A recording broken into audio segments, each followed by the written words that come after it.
Princely state and the company. Welcome to study time. നമ്മളിന്ന് princely state and the company എന്നുള്ള 15ാമത്തെ പേജോട്ടാണ് പഠിക്കാൻ പോകുന്നത്. The princely state of India were subjugated by the British through wars and diplomacy.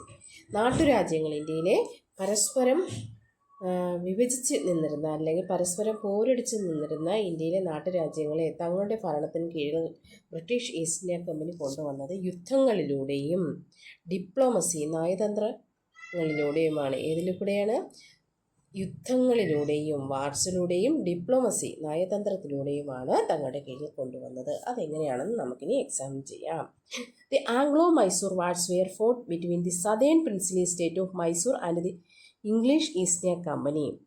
Anglo Mysore war southern ഇന്ത്യയിലെ ഒരു princely state ആയിരുന്ന മൈസൂർ എന്ന് പറയുന്ന നാട്ടുരാജ്യവും ബ്രിട്ടീഷുകാരും തമ്മിലായിരുന്നു ആംഗ്ലോ മൈസൂർ വാർ നടന്നത്.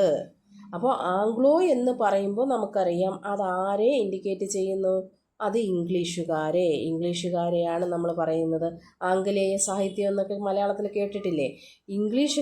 ബ്രിട്ടീഷുകാരെ പറയുന്നതാണെന്ത്? ആംഗ്ലോ. മൈസൂർ എന്ന് പറയുന്നത് മൈസൂർ. അപ്പോൾ ആംഗ്ലോ മൈസൂർ വാർ ആരൊക്കെ തമ്മിലാ? ബ്രിട്ടീഷുകാരും മൈസൂർ രാജാക്കന്മാരും തമ്മിലായിരുന്നു. The Mysore army was led by Hyder Ali, who was the ruler of Mysore, and his son Tippu Sultan. Mysore army നയിച്ചിരുന്നത് ഹൈദർ അലിയും അദ്ദേഹത്തിൻ്റെ പുത്രനായ ടിപ്പു സുൽത്താനുമായിരുന്നു. The company army and the Mysore sultan clashed 4 times. ഈ കമ്പനി ആർമി, ഈസ്റ്റ് ഇന്ത്യ കമ്പനിയുടെ സൈന്യവും ഹൈദർ അലിയും അദ്ദേഹത്തിൻ്റെ മൈസൂർ സുൽത്താൻമാരും, അതായത് ടിപ്പു സുൽത്താനും ഹൈദർ അലിയും ബ്രിട്ടീഷുകാരും തമ്മിൽ, മൈസൂർ സുൽത്താൻമാരും ബ്രിട്ടീഷുകാരും തമ്മിൽ 4 തവണ ഏറ്റുമുട്ടിയിട്ടുണ്ട്. After Hyder Ali's death in 1782, ബ്രിട്ടീഷുകാരുമായുള്ള യുദ്ധത്തിൽ ഹൈദർ അലി മരിക്കുന്നു. ഏത് വർഷം? 1782. ആ വർഷം ഒന്ന് നോട്ട് ചെയ്യുക. Tipu Sultan commanded the Mysore force. Tipu Sultan എന്ത് ചെയ്തു? സ്വാഭാവികമായിട്ടും സൈന്യത്തിൻ്റെ കമാൻഡ്, സൈന്യത്തിൻ്റെ തലവനായി ടിപ്പു സുൽത്താനായി. In the 4th Mysore war of 1799, Mysore fell when Tipu Sultan was killed by the company force. 1782 Hyder Ali മരിക്കുന്നു. തുടർന്ന് ടിപ്പു സുൽത്താൻ ഭരണമേക്കുന്നു. 1799 4ാം മൈസൂർ വാർ, 4th മൈസൂർ വാറിൽ ടിപ്പു സുൽത്താൻ കൊല്ലപ്പെടുകയും ഹി വാസ് കിൽഡ്. ആരാൽ കൊല്ലപ്പെടുന്നു? By the company force. Company ആർമിയാൽ കൊല്ലപ്പെടുന്നു. ആര്? ടിപ്പു സുൽത്താൻ. അവിടെ 2-3 ക്വസ്റ്റ്യൻ ഉണ്ട്.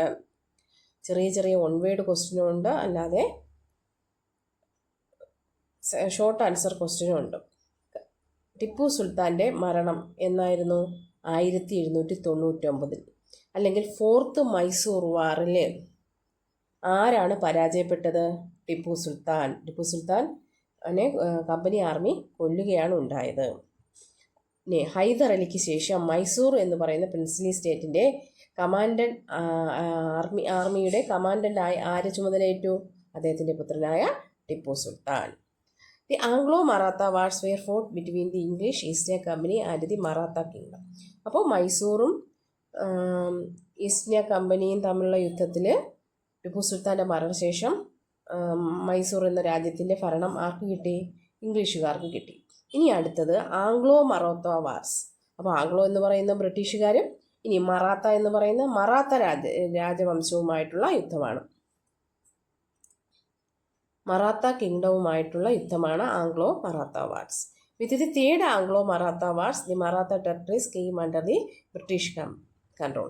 3ാം ആംഗ്ലോ മറാത്ത വാറിലൂടെ, 3ാം ആംഗ്ലോ മറാത്ത യുദ്ധത്തിലൂടെ മറാത്ത ടെറിട്ടറികളെല്ലാം ആരുടെ കീഴിലായി? ബ്രിട്ടീഷുകാരുടെ കീഴിലായി. With the defeat of the Sikhs in the Anglo Sikh wars between the English East India company after the Sikhs Punjab came under the British rule. ബ്രിട്ടീഷുകാരും ആംഗ്ലോ സിഖ് വാർ, അടുത്തത് Anglo Maratha war, Anglo Sikh വാറിലൂടെ സിഖുകാർ പരാജയപ്പെട്ടതോടുകൂടി പഞ്ചാബും ബ്രിട്ടീഷുകാരുടെ കീഴിലായി. അപ്പോൾ 3 യുദ്ധങ്ങൾ പ്രധാനമായിട്ട് ശ്രദ്ധിക്കേണ്ടത്: ആംഗ്ലോ മൈസൂർ വാർ, 4th ആംഗ്ലോ മൈസൂർ വാർ കഴിഞ്ഞതിന് ശേഷം 1799 ടിപ്പുവിൻ്റെ മരണത്തോടുകൂടി മൈസൂർ ബ്രിട്ടീഷുകാരുടെ കീഴിലായി. തേർഡ് ആംഗ്ലോ മറാത്ത വാറിന് ശേഷം മറാത്ത എന്ന് പറയുന്ന മറാത്ത കിങ്ഡത്തിൻ്റെ കീഴിലുണ്ടായിരുന്ന ടെറിട്ടറീസ് എല്ലാം ബ്രിട്ടീഷുകാരുടെ കീഴിലായി. ആംഗ്ലോ സിഖ് വാറിന് ശേഷം സിഖുകാർ പരാജയപ്പെടുകയും പഞ്ചാബും ഇപ്പോൾ ബ്രിട്ടീഷുകാരുടെ കയ്യിലാവുകയും ചെയ്തു. അപ്പോൾ ഇതെല്ലാം പ്രിൻസ്ലി സ്റ്റേറ്റുകൾ അവരുടെ കീഴിലാക്കിയത് യുദ്ധം മൂലം അവരുടെ കീഴിൽ ബ്രിട്ടീഷുകാർ തങ്ങളുടെ കീഴിൽ കൊണ്ടുവന്നതാണ് നമ്മളിപ്പോൾ കണ്ടത്. ഇനി അവരുടെ ഡിപ്ലോമസിയാണ്, നയതന്ത്രമാണ് കാണാൻ പോകുന്നത്. The aim of British was to produce maximum wealth from the conquered territories. The methods adopted by them for this include trade, tax collection and wars. ഇവരുടെ ഉദ്ദേശം എന്ന് പറഞ്ഞാൽ, ഈസ്റ്റ് ഇന്ത്യ കമ്പനി അല്ലെങ്കിൽ ബ്രിട്ടീഷുകാരുടെ ഉദ്ദേശം എന്ന് പറഞ്ഞാൽ മാക്സിമം വെൽത്ത് ഇവിടെ നിന്ന് ഊറ്റിയെടുക്കുക. അവർ ആക്രമിച്ച് കീഴടക്കിയ സ്ഥലങ്ങളിൽ നിന്ന് മാക്സിമം വെൽത്ത്, സമ്പത്ത് ഊറ്റിയെടുക്കുക എന്നുള്ളതായിരുന്നു. അതിനുവേണ്ടി അവർ പല മെത്തേഡുകളും അഡോപ്റ്റ് ചെയ്തു. ഏതൊക്കെ മെത്തേഡുകളാണ്? ട്രേഡ്, കച്ചവടത്തിലൂടെ; ടാക്സ് കളക്ഷൻ, നികുതി പിരിവ്; യുദ്ധം. അപ്പോൾ എങ്ങനെയൊക്കെയാണ് ബ്രിട്ടീഷുകാർ മാക്സിമം വെൽത്ത് അവർ കോൺകർ ചെയ്ത ടെറിട്ടറീസിൽ നിന്നും കളക്ട് ചെയ്തത്? എങ്ങനെയാണ്? Through trade, tax collection and wars. ഇനി tax policies implemented by the British. ബ്രിട്ടീഷുകാർ ഇംപ്ലിമെൻറ്റ് ചെയ്ത ടാക്സ് പോളിസീസ്. ഒന്ന്, പെർമനൻ്റ് ലാൻഡ് റവന്യൂ. ഇത് വളരെ പ്രധാനപ്പെട്ടതാണ്. ഈ കോളത്തിൽ കിടക്കുന്ന ഈ 3 ഒന്നാമത്തത് പെർമനൻ്റ് ലാൻഡ് റവന്യൂ, രണ്ടാമത്തത് റൈറ്റ് വാരി, മൂന്നാമത്തെ മഹൽവാരി. ഇത് നമുക്ക് ഓരോന്നായിട്ട് പഠിക്കാം. പെർമനൻ്റ് ലാൻഡ് റവന്യൂ സെറ്റിൽമെൻറ്റ് 1793 വർഷം മറന്നു പോകരുത്. ചിലപ്പോൾ നിങ്ങൾക്ക് സ്റ്റേറ്റ്മെൻറ്റ് വൈസ് ചോദിക്കുമ്പോൾ തരും. ബ്രിട്ടീഷുകാരുടെ ടാക്സ് പോളിസി ഇംപ്ലിമെൻറ്റ് ചെയ്ത് ബ്രിട്ടീഷ് വിത്ത് ഇയർ തന്നിട്ട് ചോദിക്കും, ഇതിൻ്റെ പേരെഴുതാൻ ചോദിക്കും.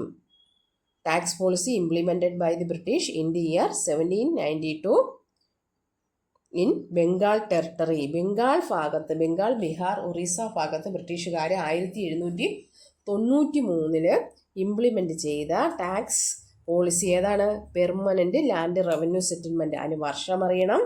അത് ഏതൊക്കെ ഏരിയാസാണ് ഇംപ്ലിമെൻറ്റ് ചെയ്തത്? ബംഗാൾ, ബീഹാർ, ഒറീസ. എക്സിക്യൂട്ടഡ് പേഴ്സൺ, ഇത് ആരാണ് ഇംപ്ലിമെൻറ്റ് ചെയ്തത്? Lord Cornwallis. അതിൻ്റെ ഫീച്ചറുകൾ: പെർമനൻ്റ് ലാൻഡ് റവന്യൂ എന്ന് പറഞ്ഞാൽ ശാശ്വത ഭൂനികുതി വ്യവസ്ഥ എന്നാണ് അതിൻ്റെ Malayalam. The zamindars who were the landlords collected high taxes on behalf of the British. സമീന്ദാർമാർ, ലാൻഡ് ലോർഡുകൾ, ഭൂ ഉടമകളായ സമീന്ദാർമാർ ബ്രിട്ടീഷുകാർക്ക് വേണ്ടി ടാക്സ് കളക്ട് ചെയ്തിരുന്നു. Farmers were required to pay fixed amount as tax regardless of fluctuations in yield. വിളവിലെ വ്യത്യാസം, വിള വർധനവുണ്ടെന്നോ അല്ലെങ്കിൽ വിളവിൽ നാശമുണ്ടാകുന്നോ ഒന്നും നോക്കാതെ ഒരു ഫിക്സഡ് എമൗണ്ട് മാത്രമാണ്, ഫിക്സഡ് എമൗണ്ട് എപ്പോഴും എന്ത് ചെയ്യണം? കർഷകർ അടച്ചുകൊണ്ടിരിക്കണം. ചിലപ്പോൾ അവർക്ക് ലാഭം കിട്ടിയെന്ന് വരില്ല. അവരുടെ വിളവ് വരൾച്ചയോ പ്രളയമോ മൂലം അവർക്ക് അവരുദ്ദേശിക്കുന്ന വിളവ് കിട്ടില്ല. എന്നാലും അവർക്ക് ഒരു നിശ്ചിത തുക അടച്ചേ പറ്റൂ. ഇത് കർഷകരെ ഒരുപാട് ദോഷകരമായി, അഡ്വേഴ്സ്ലി അഫക്റ്റ് ചെയ്ത ഒരു കാര്യമാണ്. ഇവിടെ ഓർക്കേണ്ടത്, permanent land revenue system implement ചെയ്തത് ലോർഡ് കോൺവാലീസ്. ഏതൊക്കെ ഏരിയാസിലാണ്? ബംഗാൾ, ബീഹാർ, ഒറീസ. സമീന്ദാർമാരാണ് ഇത്, സമീന്ദാർമാരായ ലാൻഡ് ലോർഡുകളായ സമീന്ദാർമാരാണ് ഇത് കളക്ട് ചെയ്ത് ബ്രിട്ടീഷുകാരെ ഏൽപ്പിച്ചത്. വർഷം 1793.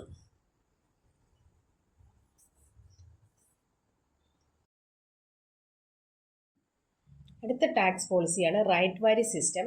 ഏതാണ് വർഷം? 1820, 1820. സൗത്ത് ഇന്ത്യയിലാണ് ഇംപ്ലിമെൻറ്റ് ചെയ്തത്.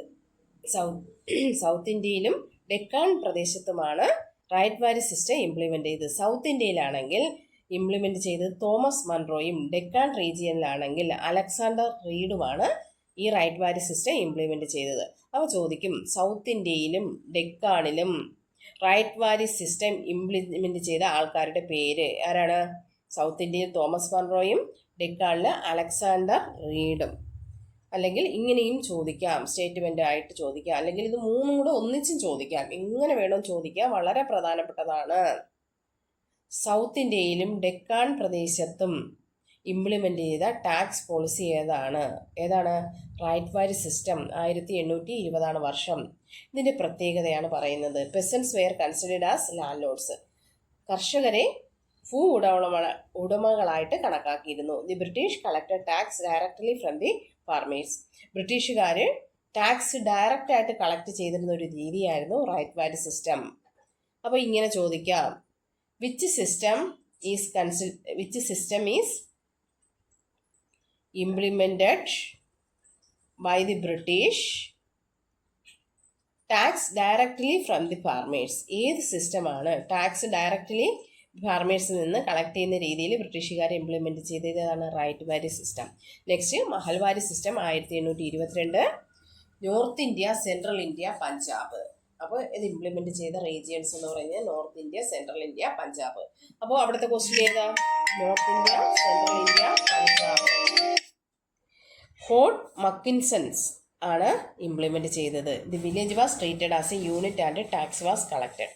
ഒരു ഗ്രാമത്തെ മൊത്തം ഒരു യൂണിറ്റായിട്ട് കണക്കാക്കി ടാക്സ് കളക്ട് ചെയ്തതാണ് ഇത് മഹൽവാരി. മഹൽ എന്ന് പറഞ്ഞാൽ ഗ്രാമം എന്നാണ് അർത്ഥം. The village which defaulted in tax payment was annexed to British India. Tax pay ചെയ്യാത്ത ആ വില്ലേജ് എന്ത് ചെയ്യും? ബ്രിട്ടീഷുകാർ അവരുടെ ഭരണത്തിന് കീഴിൽ പിടിച്ചെടുക്കുമായിരുന്നു, അല്ലെങ്കിൽ അവരുടെ ഭരണത്തിന് കീഴിലായിരിക്കുന്നു. അതുപോലെ റൈറ്റ് വാരിയിലും ഉണ്ട്. അവർ ടാക്സ് പേ ചെയ്യാത്ത ഫാർമേഴ്സിൻ്റെ ലാൻഡ് അവരെന്ത് ചെയ്യും? സീസ് ചെയ്യും, പിടിച്ചെടുക്കുമായിരുന്നു. അപ്പോൾ ഇതിൻ്റെയൊക്കെ ഒരു പ്രധാന ലക്ഷ്യം എന്താ? ടാക്സ് വളരെയധികം കൂട്ടിക്കൊടുത്തു, അപ്പോൾ അവരെ കൊണ്ടത് അടയ്ക്കാൻ പറ്റാതെയായി. അപ്പോൾ എന്ത് ചെയ്യും? സ്വാഭാവികമായിട്ടും ബ്രിട്ടീഷുകാർ അവരുടെ കീഴിലാക്കും ഈ പ്രദേശങ്ങളെല്ലാം. ഇത് തന്നെയാണ് അവരുടെ സിസ്റ്റംസ്. ബാക്കി നമുക്കിനി അടുത്ത ക്ലാസ്സിൽ കാണാം. ഇത് പഠിച്ചിട്ട് വരിക. എല്ലാവരും എന്തെങ്കിലും അഭിപ്രായം ഉണ്ടെങ്കിൽ പറയുക. നിങ്ങളെന്തായാലും സബ്സ്ക്രൈബ് ചെയ്യുക, എന്നിട്ട് ബെല്ലൈക്കൺ അമർത്തുക. എങ്കിൽ ഞാനിടുന്ന എല്ലാ ക്ലാസ്സുകളും നിങ്ങൾക്ക് കിട്ടും. നിങ്ങളുടെ കമൻസും ലൈക്കും ഒക്കെയാണ് ഇനിയും ക്ലാസ്സുകൾ ഇടാനുള്ള